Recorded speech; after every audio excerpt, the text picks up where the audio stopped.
Good morning. These are your BYU-Idaho radio morning headlines for Wednesday, April 1st, 2026. Thanks for listening. I'm Jack Esplin. The Idaho Falls Fire Department is welcoming Jonah Olson as its new fire chief this Thursday. This will be a return to the department for Olson since he served from 2007 to 2021 as a firefighter, captain, and move-up battalion chief for the Idaho Falls Fire Department. He most recently served as deputy fire chief for the Grand Junction Fire Department. According to a news release, quote, "The city of Idaho Falls and the Idaho Falls Fire Department proudly welcome him and look forward to his leadership," close quote. The ceremony will take place today, Thursday at 6 p.m. in City Council chambers before the regularly scheduled Idaho Falls City Council meeting at 6:30 p.m. The public is invited to attend in person or over live stream, which will be streamed on the Idaho Falls City website at idahofallsidaho.gov/429/livestream. The academic vice president of BYU-Idaho, John Linford, is retiring next week after 21 years at BYU-Idaho. On Tuesday, he enjoyed his last devotional as a faculty member from the podium, rather than from the audience. While pondering what to share in his devotional address, Linford reflected on his time working for BYU Pathway. During one meeting, he met with Elder Jeffrey R. Holland and other leaders of the Church of Jesus Christ of Latter-day Saints. There, Elder Holland spoke of conversion and taught from Romans chapter 8, encouraging all in attendance to study the chapter.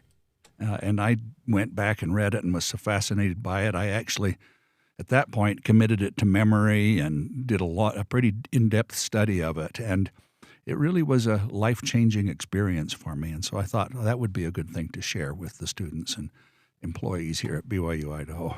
In Romans 8, Paul teaches about the flesh versus the spirit.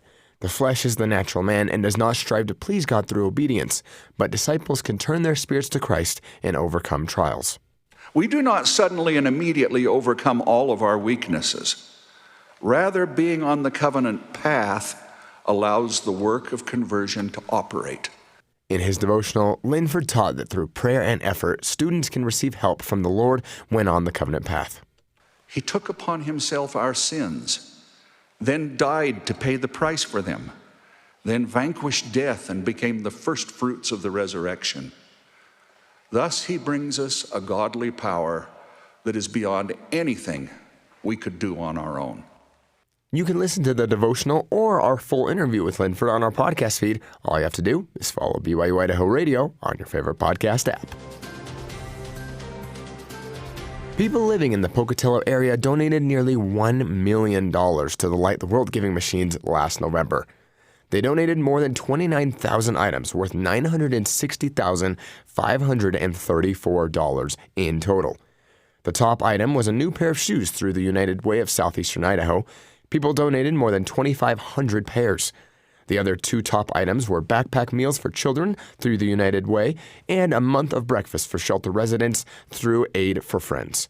Donations to the local charities included more than $119,000 to the United Way of Southeastern Idaho, more than $120,000 to Aid for Friends, more than $125,000 to Bright Tomorrows, nearly $152,000 to the Bannock Youth Foundation, and nearly $77,000 to Southeastern Idaho Community Action Agency. We'll learn how much people in the Idaho Falls area donated on Thursday. These have been your BYU-Idaho Radio morning headlines for April 1st, 2026. Thanks for tuning in.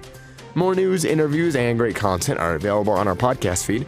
Just search for BYU-Idaho Radio on your favorite podcast app. We're on YouTube, Spotify, Apple Music, and more. You can also ask your smart speakers to play KBYI 94.3 FM. This is BYU-Idaho Radio, and I'm Jack Esplin, signing off on my last Morning Headlines episode. Just kidding. Happy April Fool's Day.